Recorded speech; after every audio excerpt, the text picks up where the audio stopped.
السلام علیکم. میں آج جی آیا تھا زمان پارک, تو میری بڑی خوش نصیبی ہے کہ مجھے الگ الگ علاقوں کے پاکستانی بھائی ملتے ہیں یہاں پہ, اور جن کو ہمارے یہ سیاستدان ہمیشہ ہم دونوں کو الگ الگ شو کر کے کہ تم پنجابی ہو تم الگ رہو, تم گلگت سے ہو تم الگ رہو, تم سندھی ہو تم اس سے مل نہیں سکتے, یہ ایسے شو کرتے رہے ہمیشہ 70 سال سے.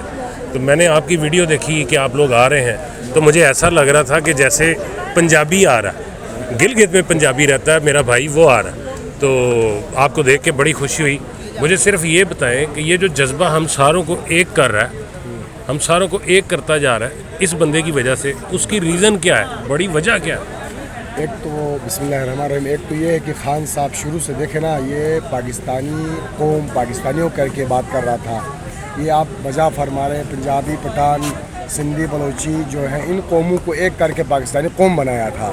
اب ظاہر بات ہے اس دن ہمارے پاکستانی قوم زندہ دلان لاہور وہ والے بھی, لاہور والوں کی ویسے بھی تاریخ ہے شروع سے, پورے پاکستان میں لاہور والوں کی ایک تاریخ ہے, وہ ہمیں پتہ ہے, ہم پڑھتے ہیں اس کو نا. جس طریقے سے آپ کے یہاں عمارتیں ہیں, جس طریقے سے آپ کی تاریخی چیزیں ہیں, آپ نے زندہ رکھا ہے. زندہ قوموں کی یہی نشانی ہوتی ہے جو تاریخ کو زندہ رکھتا ہے. اس دن ہم نے لاہور کو جلتے ہوئے دیکھا, لاہور کے ماں بہنوں کو تڑپتے ہوئے دیکھا, بچوں کو تڑپتے ہوئے دیکھا. ہم سے رہا نہیں گیا. ہم وہاں پاکستان کے آخر کونے کے وادی حمزہ سے ہم نے کہا جی ہم اپنے بھائیوں کے پاس جائیں گے, بھلے اس میں ہماری جان بھی کیوں نہیں چلی جائے.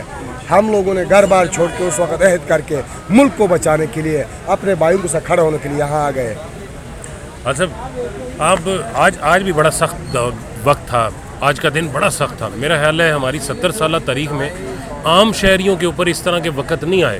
ہمارے مجاہد فوجی تو لڑتے رہے ہیں بارڈروں پہ, لیکن عام لوگوں پہ ایسے وقت نہیں آئے. آج کا دن کیسا گزارا زندگی ہم نے پاکستان سٹڈیز میں شروع سے یہی پڑھا تھا, ہندوستان جو ہے مقبوضہ کشمیر میں اس طرح ظلم کرتا, ویڈیوز ہمیں دکھاتے تھے. میں حلفاً کہتا ہوں لا الہ الا اللہ محمد رسول اللہ. 25 مئی کا جو پہلا واقعہ, اور یہ جو اس دن آپ لوگوں نے جہاں ہمت کر کے جو آپ لوگوں نے یہاں پہ تشدد برداشت کیا ہے, یہ مقبوضہ کشمیر سے زیادہ بربریت والی یہاں اس دن تھا, جس کا یعنی کہ جتنی بھی آپ مزاحمت کرو کم ہے. یقین کر اپنے ملک دیکھو نا بھائی, قوم کون سی ہے, حکومت کس کے اوپر کر رہے ہو, اپنے قوم کے اوپر نا. ہمارے ٹیکس سے پلے ہوئے لوگ, ہمارے ٹیکس سے تنخواہ لینے والے لوگ ہمارے اوپر ہی تشدد کرتے ہیں. جب قوم ہی نہیں رہے گے تو کس کے اوپر آپ لوگ حکومت کرو گے؟ یہ ان کی سوچ نہیں ہے. یعنی کہ عجیب بے حس لوگ ہیں, اپنی قوم کو مار کے, اپنے بچوں کو مار کے, اپنے مستقبل کو مار کے. یعنی کہ ہم اس نظام کو چینج کرنا چاہتے ہیں, اچھا نظام ہو. ہمارا قائد اعظم محمد علی جناح نے ظاہر بات ہے اس ذہن کے ساتھ بنایا تھا, مسلمان سارے مل کے خوشی سے رہیں گے, عدل و انصاف ہوگا, مساوات ہوگی, بھائی چارگی ہوگی. یہاں تو ظلم بڑھتا جا رہا ہے. ہمیں 75 سال سے یہی سٹوری سنا رہے, کل ٹھیک ہوگا, پرسوں ٹھیک ہوگا. کب ٹھیک ہوگا؟ آپ نے جناب علی, قائد اعظم محمد علی جناح, جناب علی اس کو رہنے نہیں دیا, بھٹو کو رہنے نہیں دیا, لیاقت علی خان کو رہنے نہیں دیا, بے نظیر بھٹو کو رہنے نہیں دیا.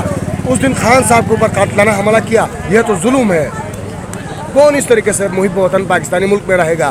6 مہینوں میں 7.5 لاکھ پاکستانی اپنا وطن چھوڑ کے باہر گئے ہیں.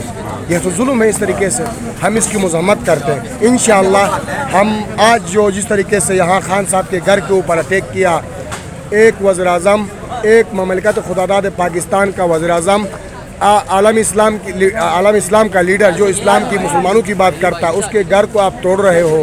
کیا ہوا؟